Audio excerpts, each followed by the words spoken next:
Yep. If you look at humans, we go to space, we explore, we go to new territories, we do all these things. And so if you take that and say, that's human nature, Yep. like a tree's nature is to grow. You don't have to go like, come on, tree, like it's time to grow, like let's grow. It's just what a tree does. And so I believe that humans are meant to do that. So if you take that principle and apply it to, business leadership, I think that people are going to go through their journey and their career, and there's going to be these inflection points where what got you here is not going to get you there. So what you've been doing to get yourself successful to this point, you might have to learn a brand new skill set or do something completely new to get you to the next phase or your next level.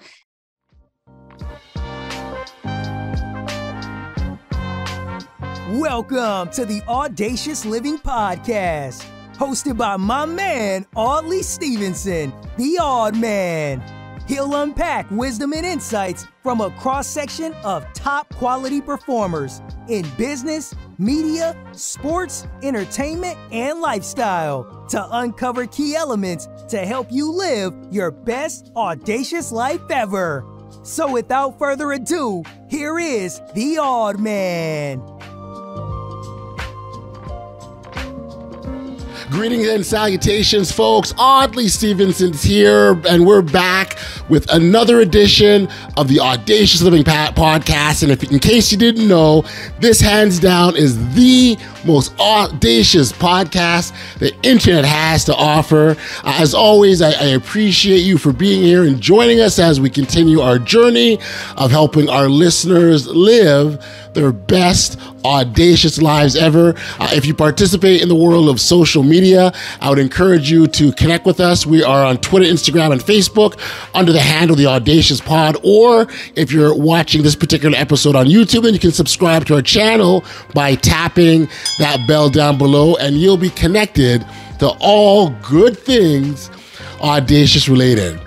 Now, as part of my audacious speaking work that I do on the side, I developed something called a bold framework, which is something that I use to help my audiences understand what being audacious is all about. And it's simply a 4-letter acronym called BOLD. B is for better than yesterday, O is outlast adversity, L is live your truth, and D is disrupt the norm. I touch on this because with the help of today's guest, we're gonna explore further on the B in the framework, which is really focused on learning and getting better. Again, better than yesterday.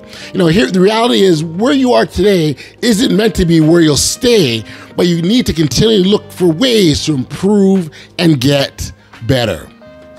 Emily Sander is a leadership coach and a lifelong self-growth junkie who pretty much embodies the better than yesterday philosophy through her work.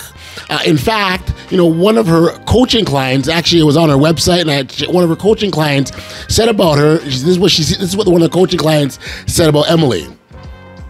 I worked with Emily for several years while serving as a C-level officer in a multi-million-dollar technology company. She makes me a better executive and, most importantly, a better person. And being a better person is what it's really all about. How can we be better? How can we improve? How can we take ourselves to the next level? Well, that's what Emily is all about. So now that the stage is set, please allow me to turn things over to Emily Sander. Enjoy. Hey, Emily, thank you for joining me here today on the Audacious Living Podcast. I'm always so appreciative of people to come and spend time and hang out with us and talk about all the good stuff out in the world. So thank you for being here. Thank you for having me. It's very cool. You do a lot of work in the coaching world with executives, and especially and you focus on leadership. And leadership is something that I personally have a personal passion of mine as well, because I remember the point when I believe I truly understood what leadership truly was, and when I recognized that leadership was more about what you did as opposed to that title you had. I think that's what it really changed for me and changed my perspective in the landscape. So I'm very eager to talk with you about this. And maybe kind of as a starting point, we sort of get into sort of your leadership journey, because I think that might provide some good context here. For sure. So I come from the corporate world. So the first part of what you said resonates a lot with me. Early in my career, it was about the title and about the team that you ran and all those external things. And then my evolution was similar to yours in that there was a switch that was made where it's like, hey, I can wake up every morning and say, what's in it for me? Yes. How do I get ahead? What do I get to say about myself to other people? Or I can wake up and say, how can I serve my team best? Yes. How can I make Jennifer's life a little bit easier? How can I help Felicia get to her next level? Like all these things. And that just flipped the script. And that's a whole different lens and approach to look at leadership through. And it really served my team better, the company I was working for better. And me personally, it was much more fulfilling. So my journey and evolution of leadership sounds similar to yours. Well, and what's really, really interesting is that example, that realization that we've come to, that's not an example that we saw, or at least I didn't see it as such. I saw it as almost that command and control kind of thing. I'm the boss, you do this, and that was just sort of, I assumed this is what it is. And it wasn't until I found myself in a leadership role where And I guess too, that command and control thing wasn't naturally my natural inclination. I'm a people person. Like, hey, what do you think? And what do you think? And like, let's figure this out together because I don't have the answer, right? And so when I got them, like, nah, this isn't what I thought leadership was. This is way different.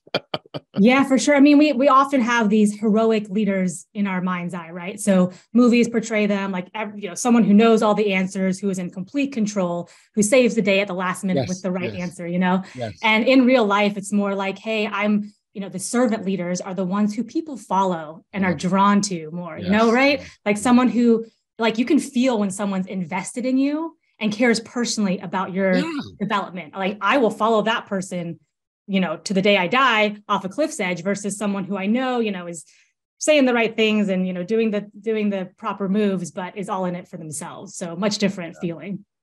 I'm gonna butcher this quote, but I'm gonna try it anyways. There's a quote by John Quincy Adams that says, if you can inspire others to learn more, do more, become more, then you're a leader, essentially. And really what that speaks to me is and by the way, I know I butchered that quote. Someone out there is going to say, that's wrong, you got it wrong. Yes, I know I did, but we get the general gist of where I was going here. Okay. But the point, though, is oftentimes those things that we do are very small and minute. They're not these huge, grandiose acts of whatever. I'm like, oh my gosh, it's something small. Listening, encouragement, motivating. Those are all things that are well within all our reach and our grasp. And again, that's why that quote is so true, that any of us can be leaders if we're doing these things.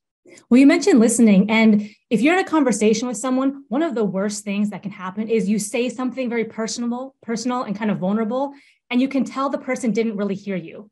And they're just giving you lips. It's like, oh, I just like gave something of myself and you didn't even listen. Yeah. And conversely, when you're talking to someone and you're like, oh my gosh, they're like paying attention to me and they like really care about what I'm saying. Yep. I love that. That's huge to me. So yeah, and I'll butcher another quote, but there was, I think it's Cicero back in the Roman days or someone, and they said, when so-and-so speaks, people go, oh, that was a great speech. And when this other person speaks, the people say, let's march. So let's take action. And so I think the little conversations that you have, or the little asides that you might say to someone can move that person to action. And like you said, it can be a grand sweeping gesture action, or it can be something very small. I had a mentor very early in my career, very lucky to have him. And he offhandedly, like a side mention, was like, oh yeah, Emily, you'll run a department one day.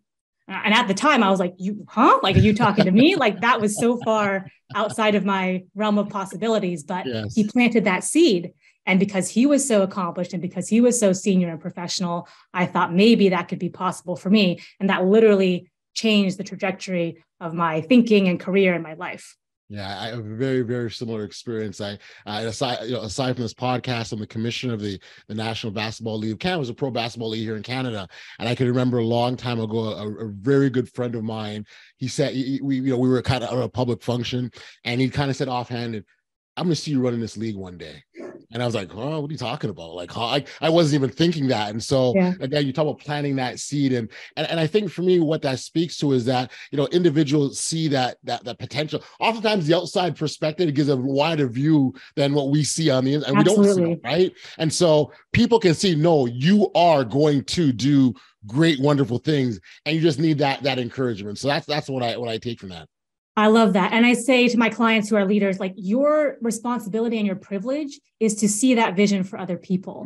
So it's the potential that they don't realize in themselves. You need to speak that over them and open that door for them, because you might assume and take that for granted. Like, oh, Susan is really good at that. Everyone knows that. Susan might know that, not know that herself. So you need to tell her and give her examples of it, encouragement. So for sure. Love that. And when you can support someone's leadership journey, the confidence that you're giving that individual, it's just, you said you can literally change the trajectory of someone's life. Right. Someone, if I'm sure if you went around to people and said, tell me your favorite teacher. Right. Everyone can identify their favorite teacher. And if you're asking what did that person do? What did that teacher do that stood out in your mind? They encouraged me. They listened to me. And now the things we're talking about are the same things that leaders can do. Right. Yeah, for sure. So I'll answer your question. Mrs. Bauer, first grade, and she taught me a whole bunch of stuff, but she also said I was painfully shy as a little kid, like painfully shy. And she said to me, Emily, you don't have to be shy. And I was like, oh, I guess I don't have to. Okay, if I don't have to, then I'll go be this other way. And that was just like a paradigm shift for me. So that was a favorite teacher. And like, I remember my soccer coach, he would teach us the fundamentals of the game and all those skills. But mentally, he was like, you need to have a short-term memory. Like when you have a bad play, you need to forget about it. Like take the lesson, but forget about it and move on. And that has served me well in so many other facets of my life. In business and just in life in general. So, if you had a bad play, so to speak, you got to take the learning from it, but you got to forget about it, clean slate and move on. By the way, my grade 10 teacher, Mr. Watkins, always told me that you will be such a great leader the way you lead people. And I'm like, okay, sure. Not even thinking about it, but here we go. So I get it. No, there's very truth to that. I do like that analogy of, forget the next play. I have a short-term memory, really. And you have to, I oftentimes use the analogy of hills and valleys. Our lives are the ups and downs, and we can stay in that valley all we want, but we're missing the opportunity to climb back to the hill and celebrate our successes. And so I think if you keep that in perspective, that's a great way of life. Yeah. I mean, it's so easy to pitch your tent in the valley and kind of drown in your pools of pessimism. It's like, woe is me. It's like, oh my gosh, I'm guilty of it. Come on, we all do it. But it's like, all right, let me pick up my stakes and march up this next mountain. So yes. Now, I did have an opportunity to check out your website, and one of the things I read there is that the work you do with leaders specifically, and you help them to evolve and adapt and evolve, if you will. For those that don't recognize they need to evolve, because like it's easy to say I've got to do this, but you've got to recognize that you've got to do this first. And that in itself is some challenges, aren't there, Emily? For sure. Yeah. So let me give like the big backdrop to that. So as humans, I think our human nature is just to learn and grow and sharpen ourselves. I mean, if you look at humans, we go to space, we explore, we go to new territories, we do all these things. And so if you take that and say, that's human nature, like a tree's nature is to grow. You don't have to go like, come on, tree, like it's time to grow, like let's grow. It's just what a tree does. And so I believe that humans are meant to do that. So if you take that principle and apply it to, business leadership, I think that people are going to go through their journey and their career, and there's going to be these inflection points where what got you here is not going to get you there. So what you've been doing to get yourself successful to this point, you might have to learn a brand new skill set or do something completely new to get you to the next phase or your next level. And so getting people to say, oh, I can no longer outwork this problem. I can't work harder and put in more hours to accomplish the next level. Like that's a common one. I have to develop these leadership skills, and I have to develop how to communicate and delegate and set expectations and provide context, all of these things to get to my next level. Sometimes that is a awareness piece. And a lot of times people come to me and say, hey, Emily, I'm trying to get to this next level. I keep hitting my head against this ceiling. What do I need to do differently? So they know they need to do something differently, but they're not quite sure what or how to do that. So yes, I love working with business professionals in transitions like that. I wonder if you can give the contrast to our personal world. So it's really easy in the corporate business world, or if our business are failing, we can see, yeah, we got to change, we got to evolve, we got to adapt. But in our personal life, we don't have the same kind of metrics, or do we? I think it's a little bit different, but for instance, relationships, right? So we have relationships in business, but we certainly have relationships outside of business. And I think if you say, geez, like what's wrong with people? Like everyone just doesn't meet my expectations. It's like, okay, you can take a look at that, but there is a common denominator in all of those dozens of relationships you've had. So you might want to take, a look in the mirror. And sometimes it is, reflecting on what am I scared of?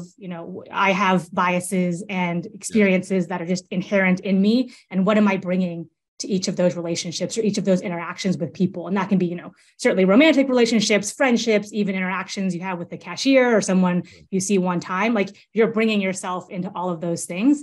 And it's saying, well, how can I make those better? Or, how can I bench my ego sometimes and put the health of this relationship first?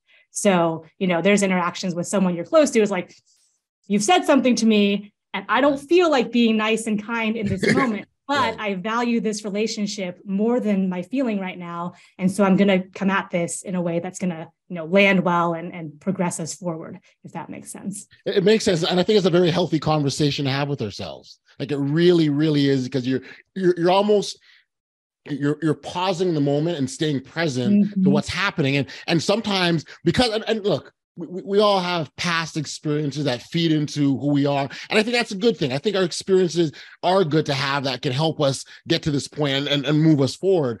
But sometimes those experiences, or at least those feelings connected to those experiences, can lead us astray if we let them. Yeah, for sure. And I think too, give ourselves credit. We did the things we did in the past for a reason. We didn't just make those up. They served us in the moment. And so maybe it's like, hey, they served us when I was in a home environment that wasn't the greatest. Now I'm out of that. I have a brand new life. I built this brand new life for myself. I don't need to do that anymore. Okay, let me identify that, be aware of it, set it down. Or maybe, hey, I developed this skill or this behavior in my childhood, and it actually is a good thing. So I want to carry it forward, maybe use it in a slightly new way now, but I still want to have that. So don't throw the baby out with the bathwater. There's pros and cons and, good things and double-edged swords and all these different combinations. And I love that, because you're almost doing an inventory, right? You're going through and you're kind of taking stock of what you have, what you don't have, your strengths, the areas you need to improve on. Because once you're clear on those things, you can kind of set yourself up to put yourself in better positions or better situations. And I know peak performance is something you talk about as well too. And so to have these better performances overall.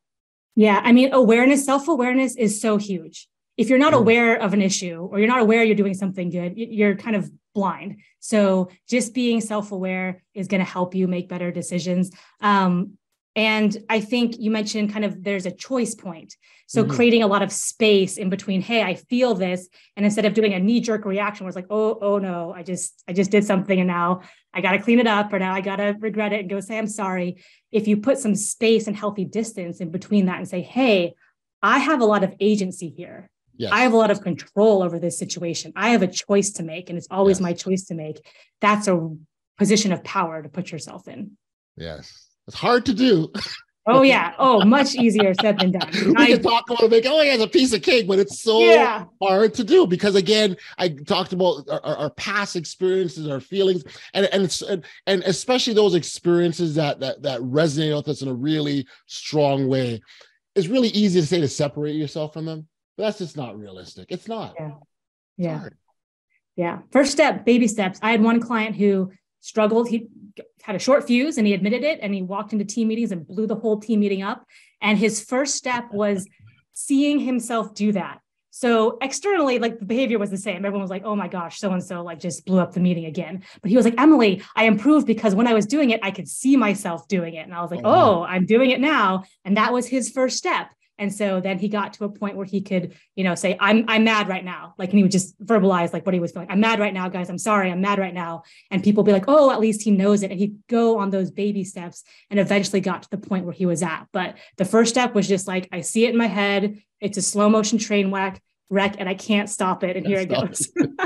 Here we go. Buckle up, folks. Yeah. Bumpy ride. Yeah. No kidding.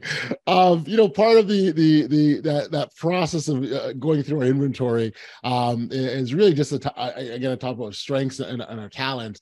I think for a lot of people, they have talents that they're not fully maximizing. Mm-hmm. That are there.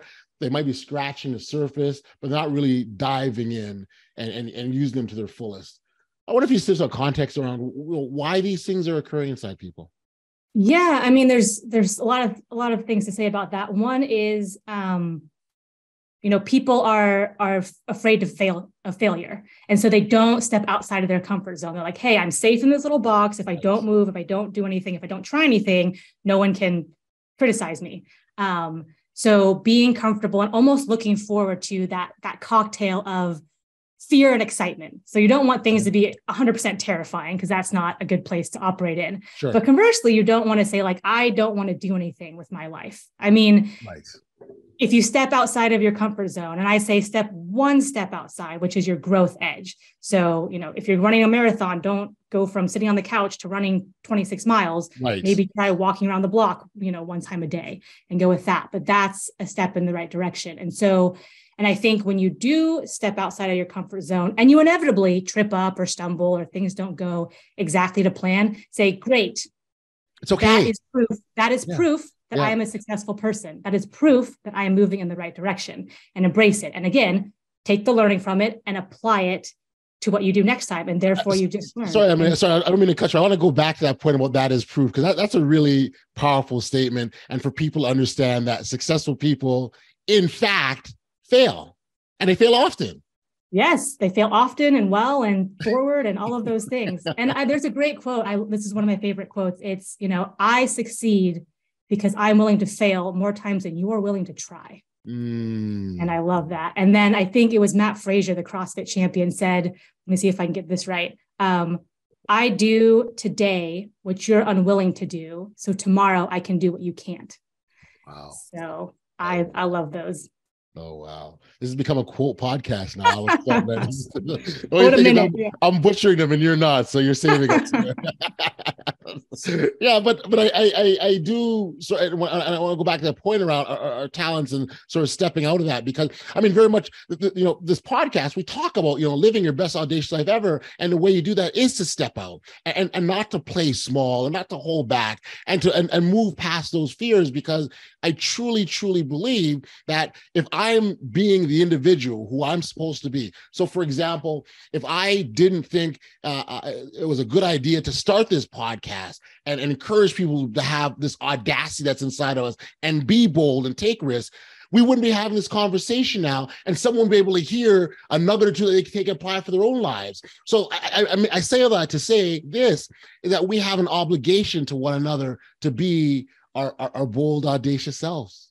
Yeah, I mean, life is too short to play small with your talents. I mean, it really is. I mean, let's talk about failure. There's failure in like, oh, I did something and I fell on my face. There's also failure of like getting to the end of your life and saying, what did I do? Like, I wasted it. That scares me. That scares me a lot. And so it's like, what type of failure do you want to have? This ain't no dress rehearsal, so you got to get after it. That's exactly. I love that one. But it's true. At the end of your days, you look back and say, what is it that I've done? What have I accomplished? And there's a piece around authenticity I want to touch on, because I was in a conversation with someone the other day, and they thanked me. They said, you did this, and I really appreciate you for doing that. And I said, I was very polite. I said, no problem. Glad I could help. And Emily, I walked away and I had no idea what I had done, when I did it, how I did it. I had no clue. And for me, what I took from that is I was just being myself. And when you're being yourself, you're not thinking about, like, I wasn't thinking I'm going to do this thing and it's going to have this great effect on her and she's going to be so appreciative for the rest of her life. I wasn't thinking that way. I was kind of being myself. And I think that's the great way to be, because you're just being authentically you, and you still can make a difference. I love that. Yeah. And for me, I'm a thinker. I like to, mull over things that I'm in my head a lot. Yeah. And sometimes that's great. Sometimes that serves me well, but sometimes I need to drop into my body and just be. Like, don't think about it, like just be. And, that'll exude out into the world and people will pick up on that. And when people are just being in the world and being their best selves, it draws people to them. It's just, it's like, moss to a candle. And so I think that experience you described reminded me of that. Just like, just sometimes you got to drop into yourself and just be.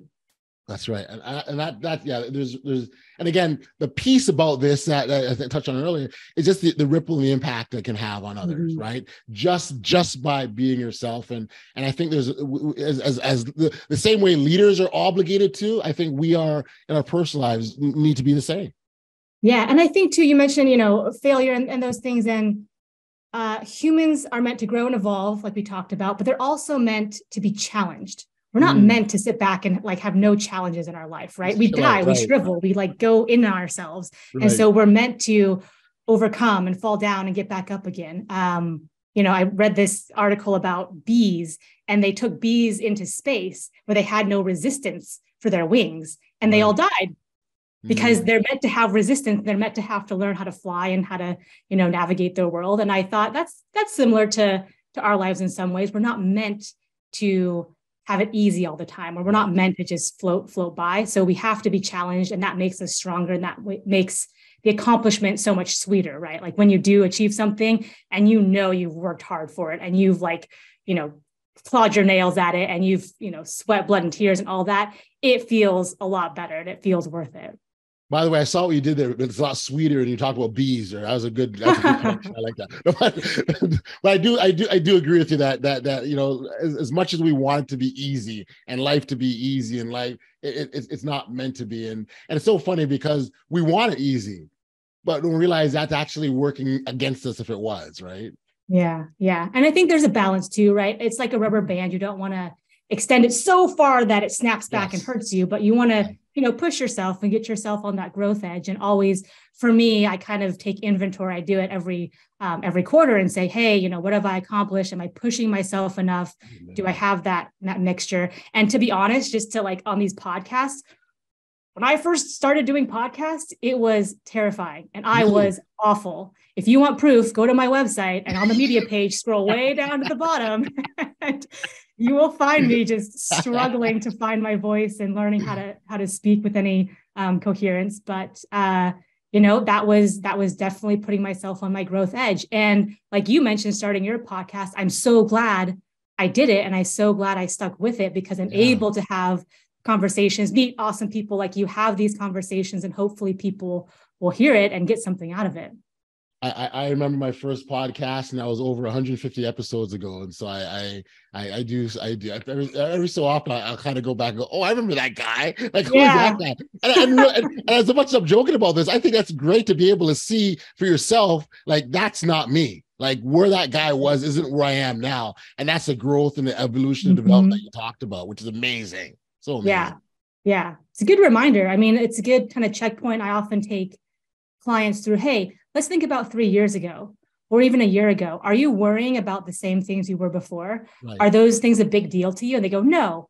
And I go, okay, so you just said you've made no progress. What do you see about that? They go, oh, actually, as I think about it, I'm growing as a person. So that's a good checkpoint for anyone listening too. Like, are you worrying about the same things you did before? Right. If not, you've grown. Right. And what that also speaks to is gaining confidence too, right? Like you gain, and something that I oftentimes, and I still to this day, I'll do is I like to kind of keep track of my successes and my wins, and every so often remind myself, you've done this. Like, how hard could this problem be? You've done 150 podcast episodes. How hard could the next one be, as an example? So, and I think when you can keep this inventory of your wins to remind yourself, almost like we're reminding ourselves how great we are, right? Yeah. So when you run into an obstacle, you're like, I've been here before. I know how to get by this because I've done it already. And those are good tools to be able to use for ourselves. 100%. A great tool is create your own highlight reel. Like, go through your life, like start from first grade. Like, I did this school presentation. It was amazing. Create your highlight reel through your whole life and read it to yourself. So you can do that in two ways. One, if something hard is coming up or you tripped up, go over and play your highlight reel and flip over to that channel. Or every morning, read it. So you raise your baseline. So it's like, hey, I already know I'm amazing. I already know what I've accomplished and I've proven to myself. So any little thing that comes in, it's like ping, ding, whatever, water off a duck. Well, it's funny because there's a little bit of almost a little bit of arrogance needed for that, and in a good way. Some people attribute arrogance as a bad thing, right? And it not totally is, because this is a little what we're talking about. You need a little bit of that because that's more leading to building your confidence. Yeah. Yeah. I mean, it's not, arrogance or bravado if it's true. If you've done all these things, accomplish these things, you're just saying the truth. You're just like reading a fact reel. So, but yeah, there is a little bit of like self-belief and pumping yourself up, but that's not a bad thing. I mean, believe in yourself, and you got to remember what you've done. So not at all. Not at all. I would be remiss if we didn't touch on the fact that you're a published author and you've got a book, Hacking Leadership. I wonder if you can sort of talk about that, because again, the leaders, I'm imagining the leaders that you work with, they fed a lot into this book, and it enabled you to produce something that's useful for others. Yeah, certainly. Hacking Executive Leadership. It's combines my 15 years of the business world and all that experience, and then coaching clients. And it presents frameworks. So I think frameworks are helpful for people to have to apply to different situations. So we talk a little bit about the failure loop, which is what we mentioned here about taking the learnings and going forward with it. We talk about how to be creatively resourceful and pull from different parts of your life and say, hey, I can apply this principle from my personal life over here in business, and vice versa. It talks about recruiting and hiring. So just kind of a hodgepodge, but just these frameworks that leaders can take forward and apply in their life. And I love the idea of setting up frameworks, because that gives you a bit of structure that you can you can work with, not necessarily always work within, because I think every solution, every situation will present itself slightly different, and you're not going to have a framework that one-stop shop covers all. It just doesn't exist. Yeah. But at the same time, there's aspects you can pull, and maybe you're pulling from other frameworks as well, right? But the fact is that having that guide is a guide, if you will. I think that's a good thing. Yeah. And I think, this book is obviously applied to business, but for people listening in life in general, find those kind of first structures or first frameworks that are just primary and primordial and just have all these applications. Find those ones and learn about those and invest your time in those. Don't learn like, hey, what should I do if, Jerry over here sends this type of email, and how should I respond? Like, think big picture, and think, how can I leverage what I'm learning? I love that. And the importance of thinking big pictures is so huge. And so I think that's a fantastic point to close on. Emily, this was such a great chat. And I thank you for being here. For our listeners who want to learn more about you, or pick up your copy of your book, again, it's Hacking Executive Leadership. Where can we send them? Sure. So you can find that book on Amazon. There's a Kindle version. There's an Audible version. I know people are busy. I'm on social media. So LinkedIn, Twitter, Next Level Emily. And then you can find all those links and resources on my website, which is nextlevel.coach. So next level, all one word, .coach.